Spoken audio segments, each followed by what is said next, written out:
that barber appointment was my first appointment of the day. In the end, we just kind of used a halfway language between German and English. Out of nowhere, he just asked me, why do all Asian people look the same?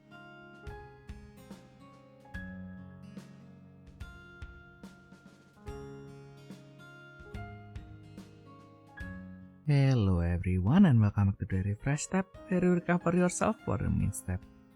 I'm your host for today, tomorrow, and the foreseeable future, Theodore Lu. And yeah, usually I'll be with the hottest peddler in the UK and at my other speaks English wiki, Ayumu, but today Ayumu is on another break, so I guess it's time to talk shit. That's what I would have done if I am a pet friend, but yeah, this, as I said, is the surf break, and yeah, I'm also quite under the weather actually, so I will keep this brief, and although there will be no Ayumu to stop me from yapping for the next 30 minutes or so, hopefully, because usually the worst. You would have thought that when you are under the weather, you wouldn't be able to talk for too long. But sometimes the one that shuts down first before anything else is your self-control. So I will be uncontrollable. Now there's no Ayumu to stop me. Usually, when I got too far, Ayumu would be like, no, I have to sleep. Please end this. Please end the recording. I mean, not ending him, but yeah. Anyway, I just finished kind of how do you say, tidying up my collection. I kind of feel like they're kind of remembered that one sign that cyanide and happiness. I mix up cardboard crack with cyanide and happiness. Probably because they have similar art style. Well, not that similar, but in the same genre, basically. But yeah, I mean, I look at my collection, of course, not every single one sparks a memory, because some of them I just bought them because they look nice. So of course there wouldn't be that much memory, except for so at one point of my life I did this kind of art, and that is why it is in my folder right now. But yeah, as cliche as it is, I do kind of trace back a little bit. Oh yeah, I got that from this event and so on, especially since one of the album I just bought them earlier. It's because if you remember a few episodes ago, I did tell you guys a story about my kind of my journey to Munich, where I was able to thankfully won the Summoner's Legacy 4 stores there, and I did get some copies of the extras, and yeah, I just studied them up, and I thought might as well, since I got a playset of them anyway, let's just buy a 24 pocket. So that I bought my first 24 pocket, and my goodness, I never thought bringing a 24 pocket home would be such a logistical nightmare, because I bought everything, and then I brought the rucksack, right? I bought the backpack, so normally if I just bought boxes and stuff, I can just cram everything into my rucksack for a little bit. It's fine. It's not I bring anything that can break from the weight of the cards anyway, so it's fine. It's going to be fine. And then just realized that I bought the 24 pocket as a kind of an impulse. I mean, I already planned to buy one, but they kind of gave me a discount on something, so I was yeah, I mean, this particular store has been taking care of the Battle Spirit Saga community when they were still there. They tried to fight as much as they could, but yeah, unfortunately, the sales were just not there. So unfortunately, they have to stop. But yeah, they did try their best. So I still kind of try to keep as much of a connection with them as possible. That's also partly why I kind of wanted to get into Grand Archive, because like, of course they carry like the big boys, right? Like Magic Gathering, Yu-Gi-Oh, Pokemon. But of course, like at this point of my life, none of them really speaks to me, like kind of like to the point that I kind of wanted to collect like lots of things. Like Magic, I don't mind like when my cousin like came over, I kind of don't mind, like because sometimes he did like ask me to kind of like, yep, just let's start grab a starter pack, grab like whatever starter deck in the store. It's going to be the chankest of like what is available and what Magic the Gathering can offer. But yeah, that's kind of the point. Like, let's pick our own, like the chunk that speaks to us, and like kind of play with it, have fun with it. It's not going to be big Magic, but like it is going to be somewhat, how do I put it, somewhat on par kind of thing. Anyway, we did have a little bit of fun with it.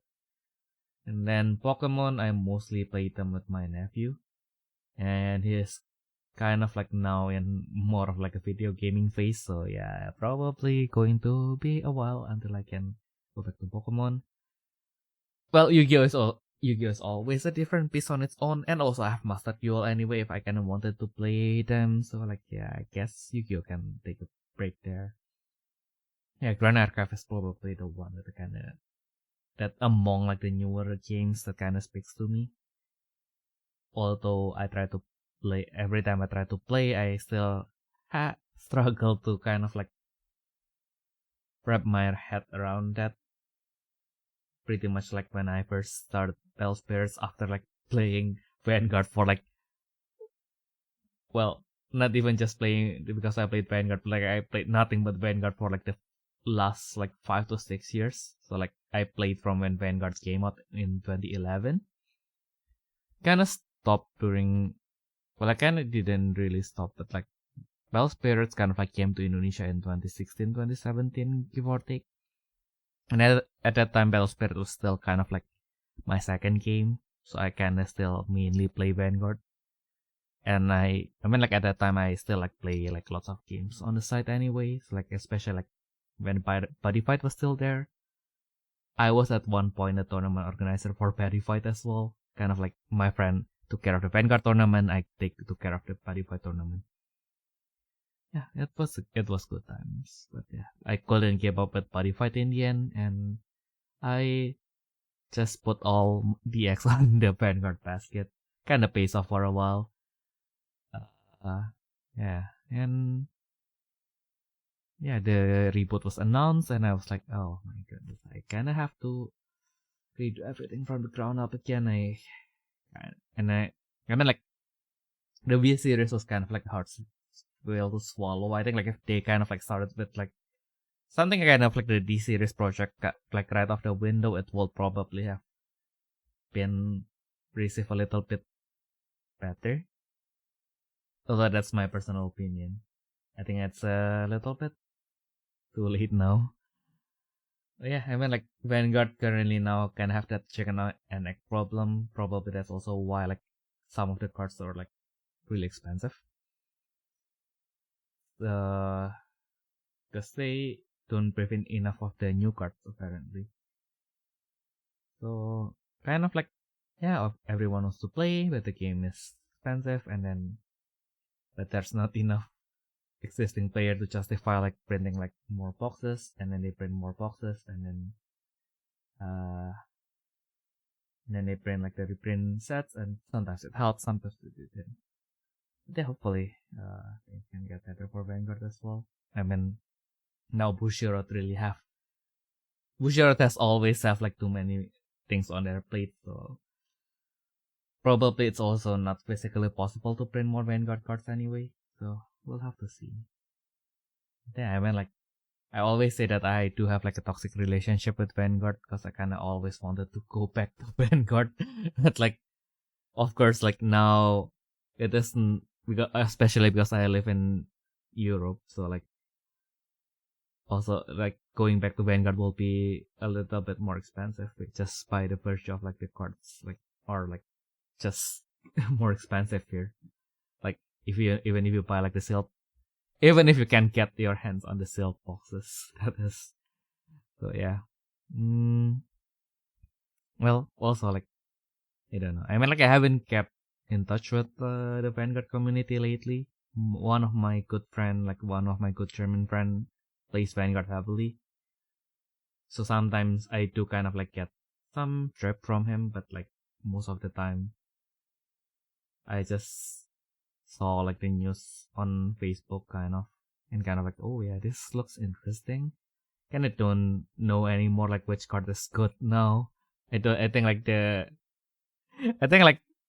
the how do you say, like, like when you are really experienced in something, like you kind of like just know like, oh yeah, this thing is good, this thing is not good. And then sometimes I do look at my Facebook memories, and then I was at some point was able to kind of like see a Vanguard card, and then like, oh okay, so this card has potential. At least this card is like this card is definitely going to be really good, and so on and so on. I guess also because at that point I kind of was in the mindset that I kind of have to be able to like find the good part in every single card, just because I do YouTube, kind of like, just yeah. I mean, like, it is always like the two side of the coin, right? Like on one side, like, do I really consider myself a content creator? Just or do I not? I mean, like, I do YouTube. It's not exactly a hobby. Uh, it's not exactly work either. I mean, like, I do enjoy like producing the videos to some extent, but it is kind of harder that when you have to kind of like, I mean, like, I kind of started not really by myself. So like, although when when the channel kind of grow, I was kind of like by myself, but there are a lot of people that I can kind of like convert to. I can talk to about like, hey, let's do this. Let's do this one project. Like, let's do this one video. Like, just like the first, I think 40 to 50 episodes of the Tea Time Vanguard. They were like basically just me going to the card store, like meeting people, and yeah, these are the people who I met in the card store like almost like every week. Especially because back then I was still in university, so I can go like multiple times a week.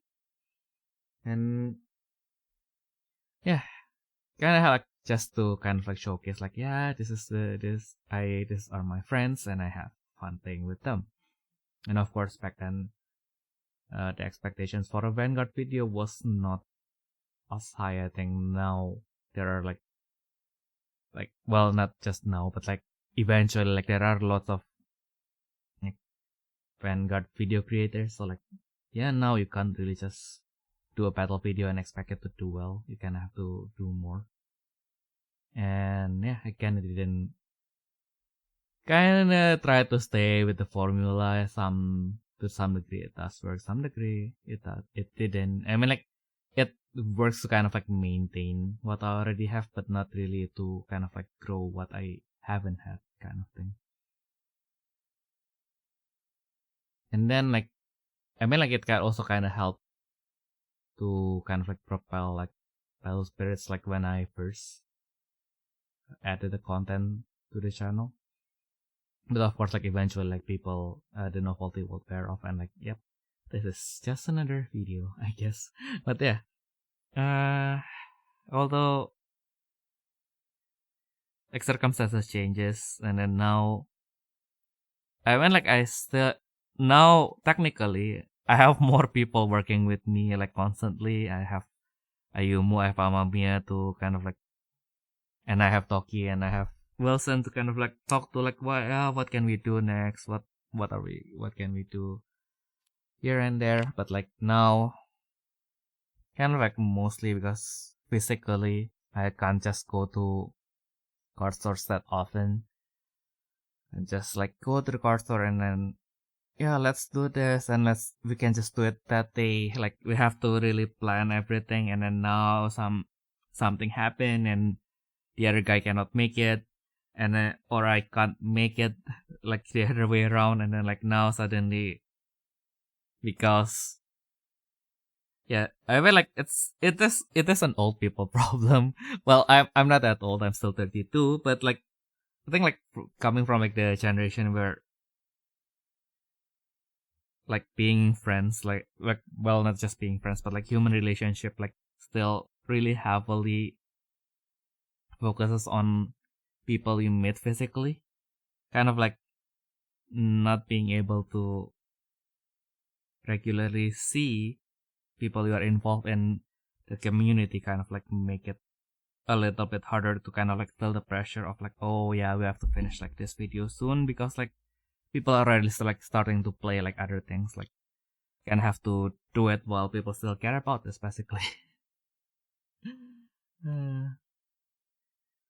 But yeah, I mean like that's also like the challenge. I mean like I think like you can see it more of a challenge. Like I played like games that doesn't really have much attention in the West.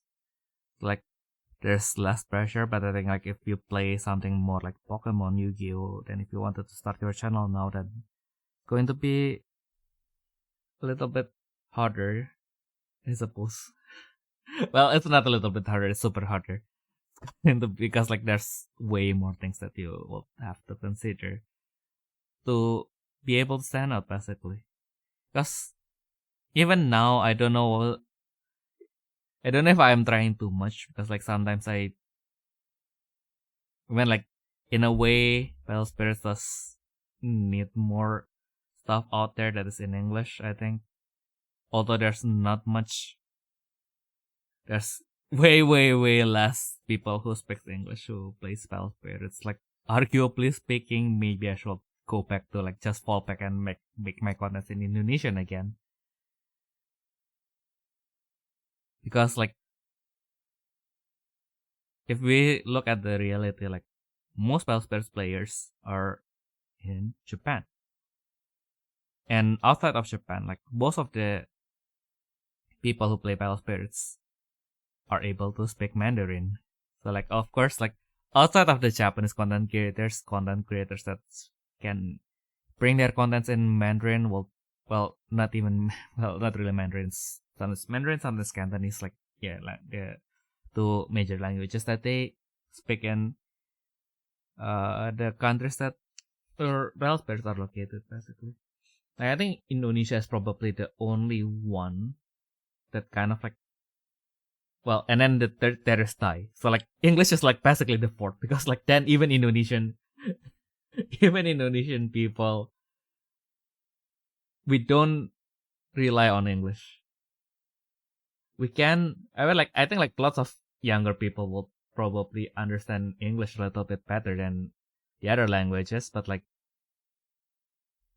English is not something that is like everywhere, like every time in Indonesia, unless you're on the internet or you're from the south of Jakarta, which is like basically the expatriate area of Indonesia, like Jakarta. So like lots of kids there like go to international schools, and they ended up like speaking like half like like we always try to clown off them for like speaking some languages that is like halfway Indonesian, halfway English.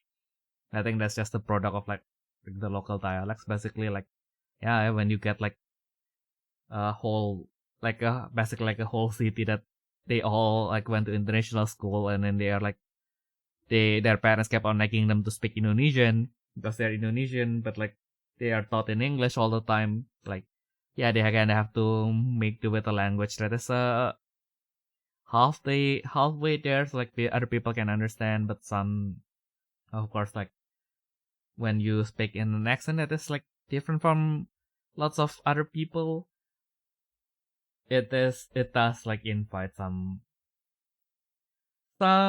mean people. Although to be fair, like Indonesia is like a really big country. Sometimes I do say like when people ask like what is like wow, Indonesia is so big. Yeah, that's our problem actually. Like we are a little bit too big actually.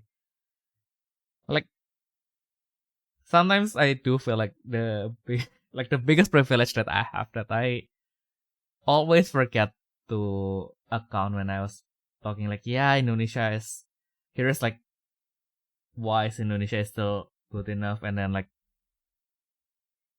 sometimes I do forget that I am lucky to be born in Java, the main one, like up until well, I forgot even when they moved the capital. I think like it's last year. So like up to 2 years ago, it was basically like where all the governments were. Like our government pre-independence was in Yogyakarta in Central Java, and then after like nearing to the independence, we moved them to Jakarta, and then now we kind of like make a new city that is still controversial to this day, like the new administrative capital. It's like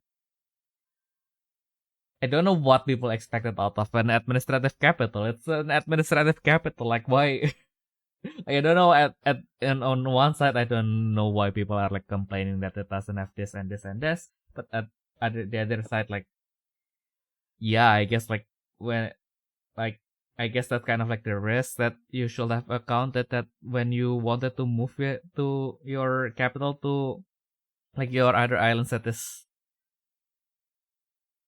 not as developed as the main island, then you have to do lots of things. And of course, there is probably why they did that, because there's lots of things that are involved. And when your country is full of people who wants to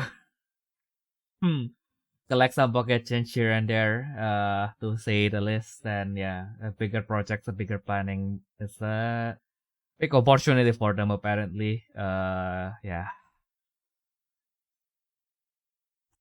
That that's beside my that's a little bit uh out of the way, but yeah. Anyway, I always considered my,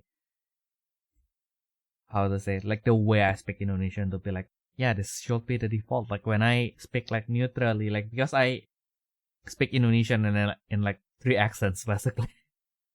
Because I do have like the kind of like the Surabayan accent, which is kind of like the East Javanese accent that kind of like mixes like lots of Javanese words into like the language.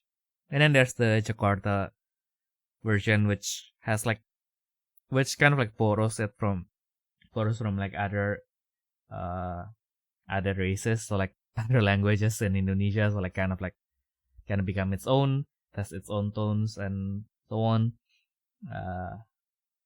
And of course the swear words, like we always we all like, one of the thing that we stress is like how, like especially with the East Javanese, like the Surabaya people, like we kind of like to stress how much we swear. Like even like one of the souvenir for like this for Surabaya is literally a shirt that is literally a dictionary of like the swear word. Yeah, but then in Java is just the main island. Like I always thought that the third accent that I learned in the Indonesian language class is kind of like the default. It should be neutral. And of course, when I meet people here and they're from like outside of Java, they can instantly tell. They can instantly tell that I am. I would speak to them. I try to keep my accent neutral. I don't use any Javanese words, and then they can instantly tell you're from Java, aren't you? Yeah. For a fact, yes. And yeah, it does come with the package, because like, of course, like yeah, it's always like whenever we say like, yeah, this thing and that thing sucks, and then uh kinda like sometimes get kind of like be awkward when you say like, yeah, why don't you just do X? Like why don't you just use the public transportation? And they will be like, we don't even have working electricity. Like, well, it's not to that extreme, but like it's to that degree. And then, like, yeah, I like even in Java itself, like sometimes if you go to like the rural area, which I don't really do too much either, so I am also in the crime of like not knowing better, I guess. But I am a city boy, I'm a sheltered city boy, so so that's probably the bias that I should have prefaced before to kind of like understand like why I still like, despite all the flaws, like especially okay, this is another privilege thing, but like I was lucky that I was able to go to like Singapore extensively, like for like a long period of my life. I think I was able to spend like basically like a month every year in Singapore. So like from when I was in university, so for like 5 to 7 years, 5 to 7 years, at least 1 month of that year I spent them in Singapore. So I almost spent like a year of my life, give or take, in Singapore. Like including like sometimes I had to stay a little bit longer. Sometimes I stay like there's days before I go to university. So like give or take, like I spent like a year of my life in Singapore. I spent like I already like literally spent like at this point by the time of this podcast being recorded, I've spent like 6 years of my life in Germany. And that is not something that lots of people can do in Indonesia, unfortunately. Not just because of money, but also time and everything. Like we don't think like I have a software engineering job and I got like 14 days of paid leave every year. It's doable. I mean like spend everything to go to Japan, of course, and it's another privilege thing. Yeah, of course. I'm just showing my privilege right now. Although I do like to play victim because I'm a Chinese Indonesian, and yeah, it is like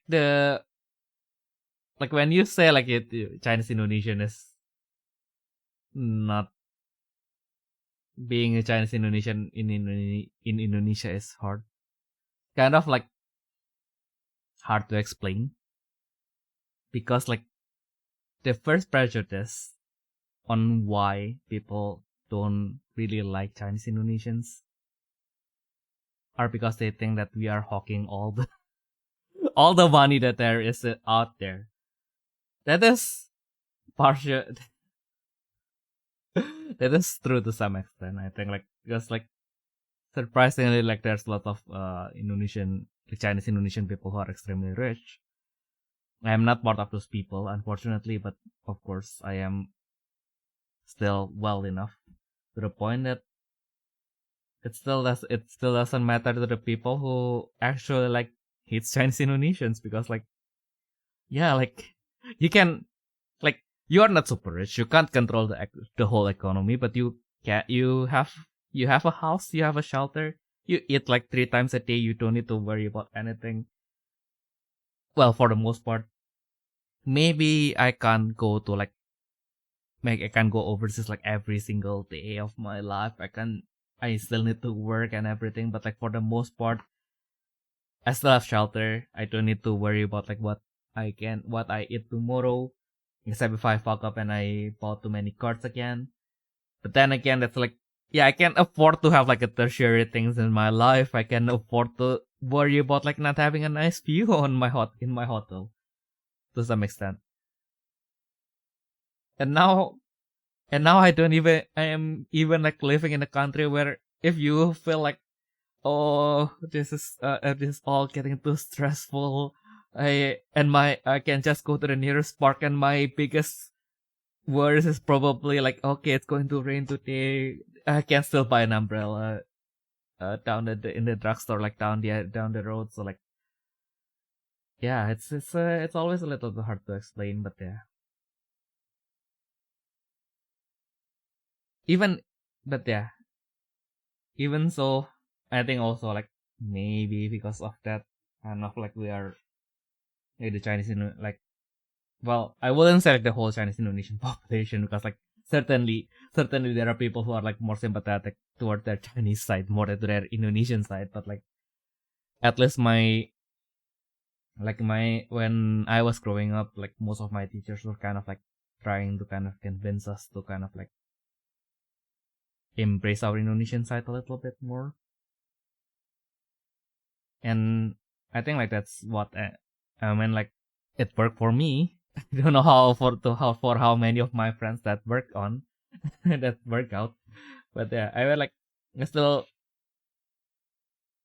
don't embrace my Chinese side as much, mostly because I think like we don't we are not educated to speak Chinese. Like it's not like if I go to China right now I will be considered a Chinese anyway. I just look the same. I don't speak the language. I don't have like a cultural understanding of like how the Chinese society works. So like I think like in the end, my home, I always try to say like to accept that maybe maybe I will be forever a stranger everywhere I go. Like even I consider to like sometimes when I was like thinking of like making contents other than card games, I think like traveling, eat like food stuff probably kind of something that I am still kind of like care about to kind of like maybe make a video about. I kind of considered like kind of like making a separate channel called the Permanent Tourist because that's how I felt personally. Because sometimes now now it's definitely much better. I think like now that there's the internet, like people like the younger people are more open to kind of like befriending people who doesn't look exactly like them. And especially because I live in Jakarta and in Surabaya, both of them are like the capital of their region. And Jakarta is even the capital of the whole country, so it kind of like naturally like lots of people from all walks of life, all people from all sorts of places kind of gathered. So kind of you kind of have a better exposure of like the other side of the fence, basically. Like if I say that, and when I say that I need to unlearn my racism, it's because in Surabaya it's also like it's like all people gather here, but like it's not like it's also like to some extent we do like create a bubble that's like comfortable enough so that you don't ever need to leave your bubble. If you're Chinese, just go to this 1, 2, 3 mall. You don't go to this mall 4, 5, 6. 4, 5, 6 is for like the other people who are not Chinese, basically, and you don't need to mesh with each other. But then I learned how to play trading card games, and okay, so now there's not enough of us. First of all, there's not even enough of us to begin with. So like, why bother? Like, why bother? Like, okay, so this guy doesn't look like me. Should I play with him? No, it's not something that they can consider. And I think that kind of helps to kind of like for me to kind of like learn that okay, so maybe like there are some generational package that okay, so this guy's ancestor might have like inconvenienced my ancestors in the past, but like I have to look past that. So, and at first it was like also kind of helps that I kind of do that early.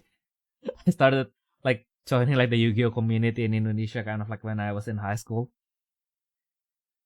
And I was the brat that kind of like push like the stupid ideas.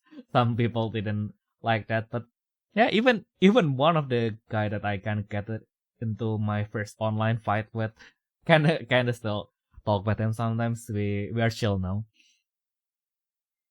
But I guess that's also why it's kind of like when I moved to Jakarta, like I kind of befriend like especially in Jakarta, I'm all alone. I think like there's barely any people from my school that goes to that particular university, and even then like we don't need each other.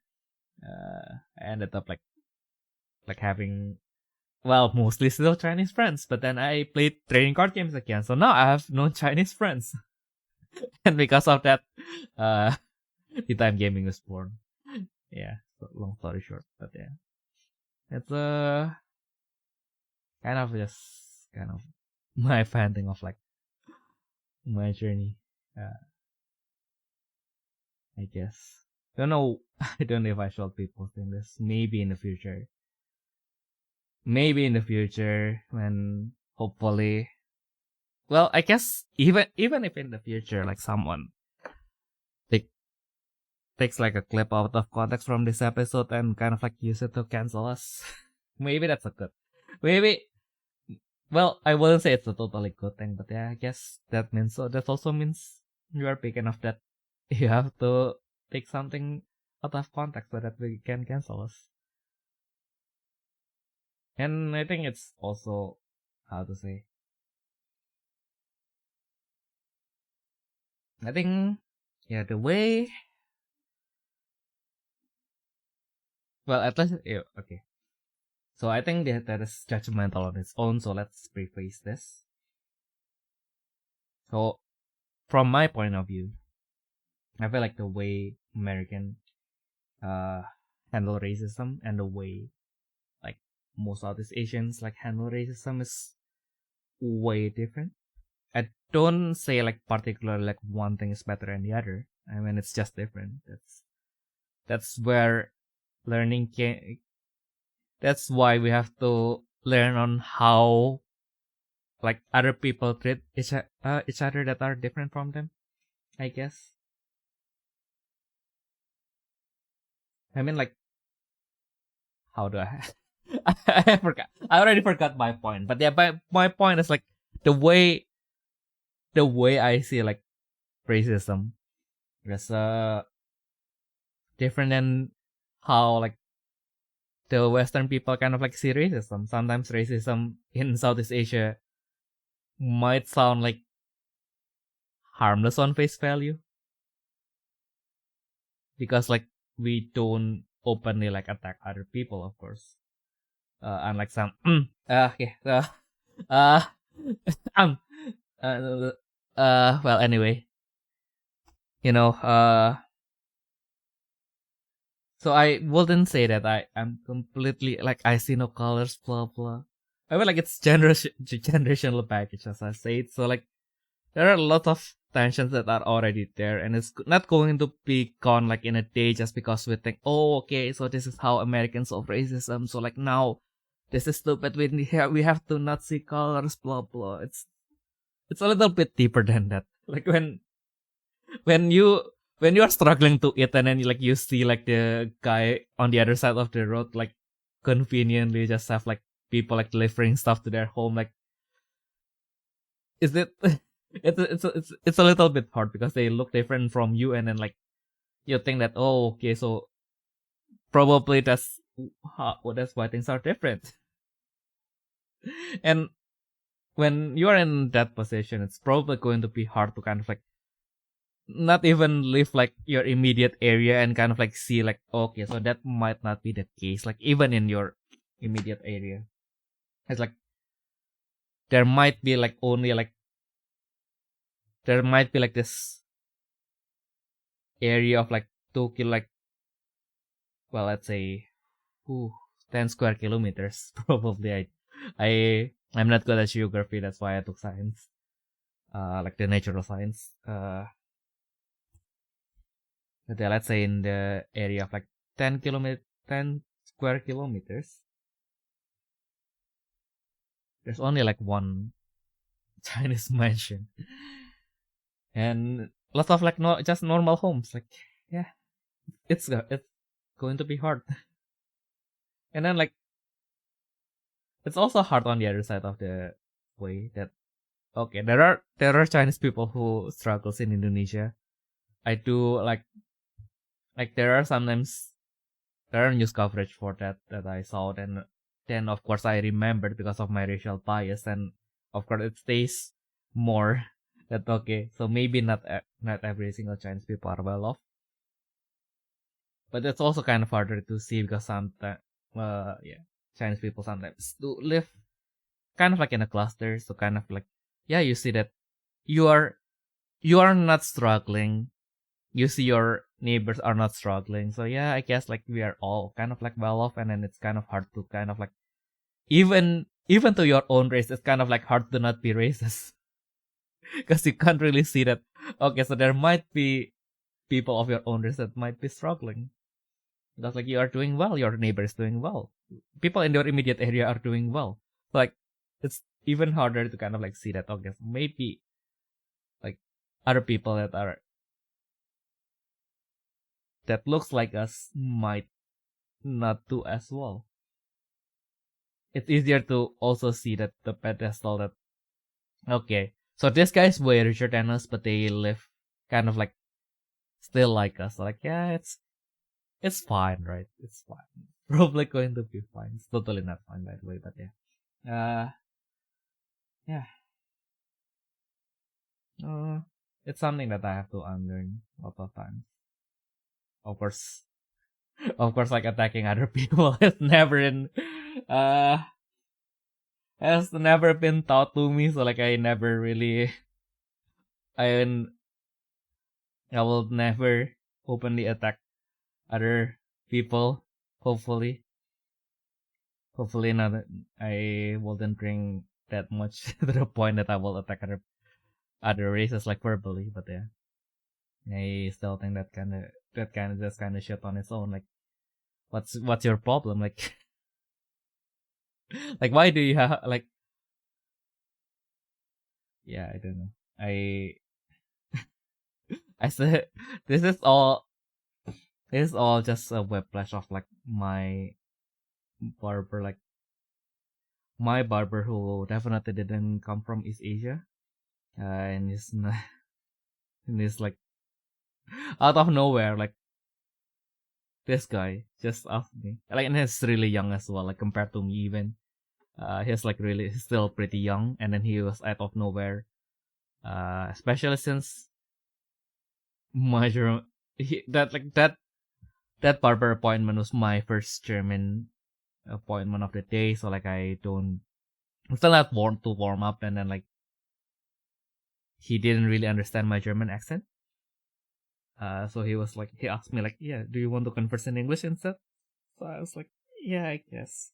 He is not he's not too well in English though, so it's kind of like, yeah, I guess like in the end we just kind of use like a halfway language between German and English, but yeah, it's of course not German, but yeah. But like out of nowhere, he just asked me like, yeah, why do all Asian people look the same? I mean, it's a common thing, right? To say that, oh yeah, all people of this race look the same. Basically speaking, that's also like, there's lots of layers to that.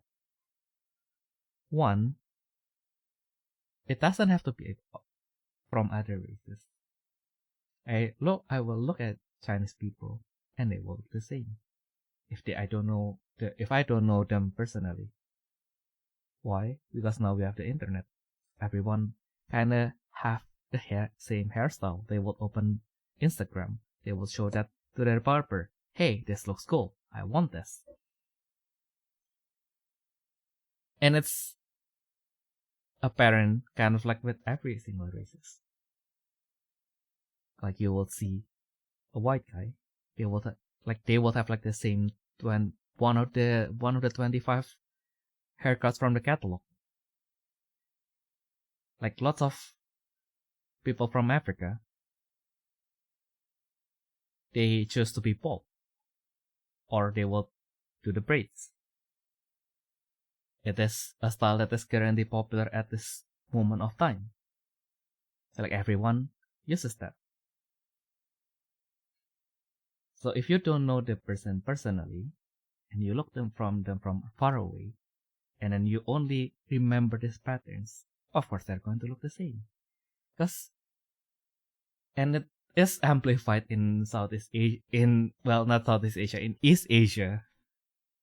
Because then you kind of have like Korea and Japan to be kind of like, yeah, this is the style. So like everyone just uses the style. Like, oh, yeah, that's even more amplified, but I guess that's just At least that's my observation at the current point of time. So that can change. Maybe in the future, people will be more experimental with how their hair looks.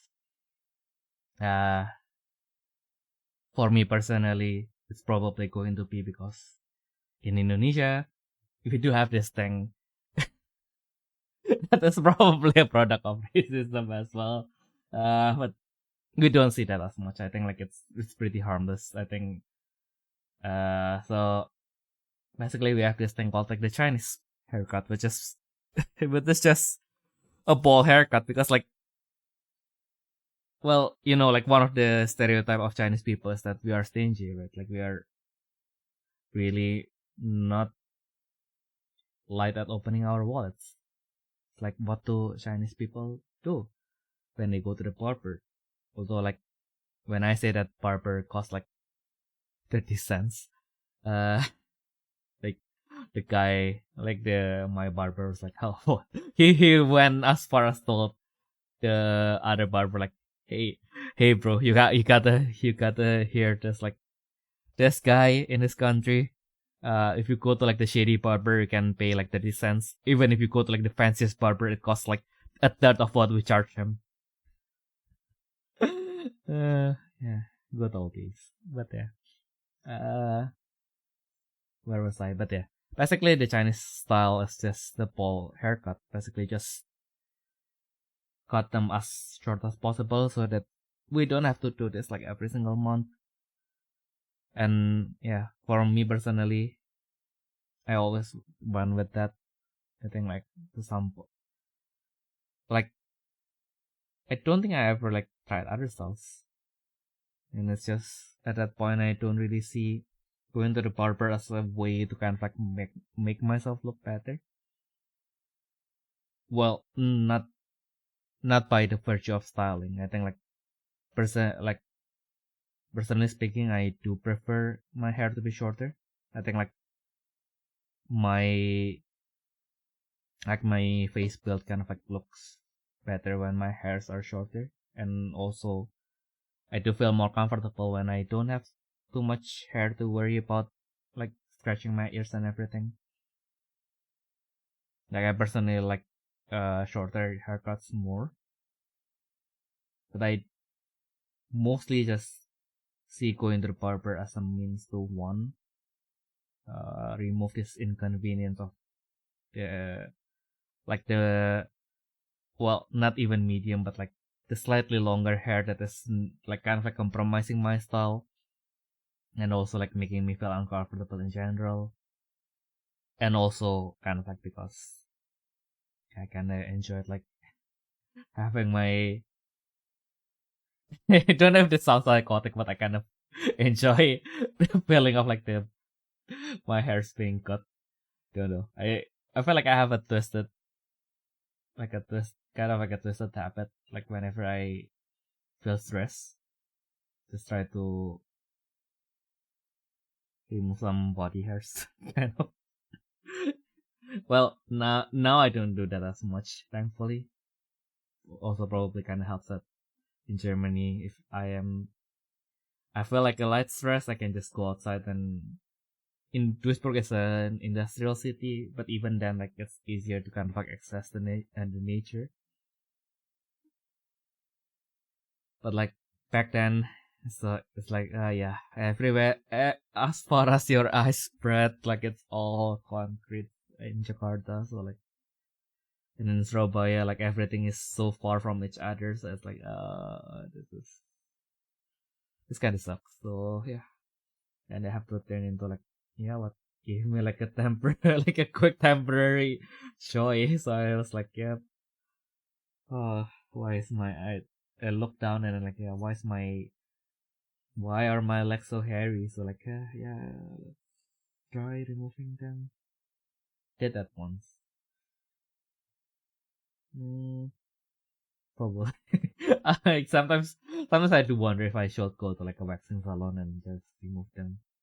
And it is not objectively like making, especially because I mostly like wear like longer like trousers when I go outside.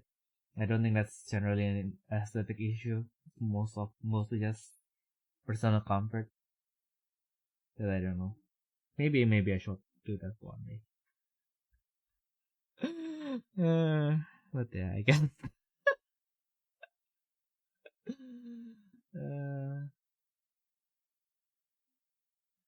I hope I hope you guys don't mind with one time to time I do talk something that is a little bit more personal, something that is it's a little I do acknowledge that what I've just shared is mostly jumbled, and yeah, there might be some context missing on why I do have those thoughts.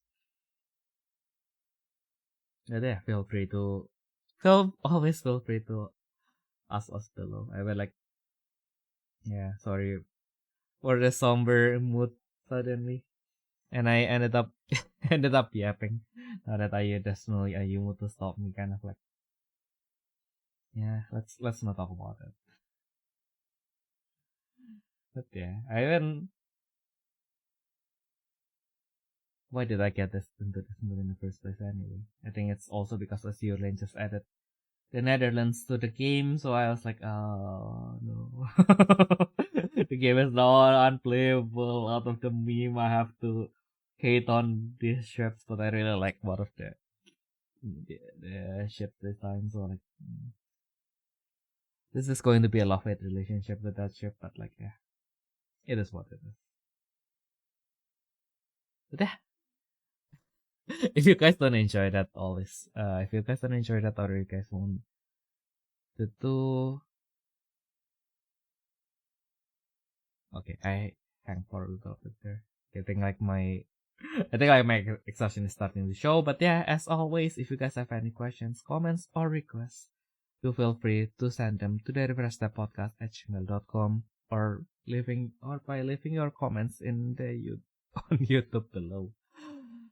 Yeah, I guess that's the limit of my brain being cohesive. Although, yeah, as I said earlier, my brain has been far from cohesive.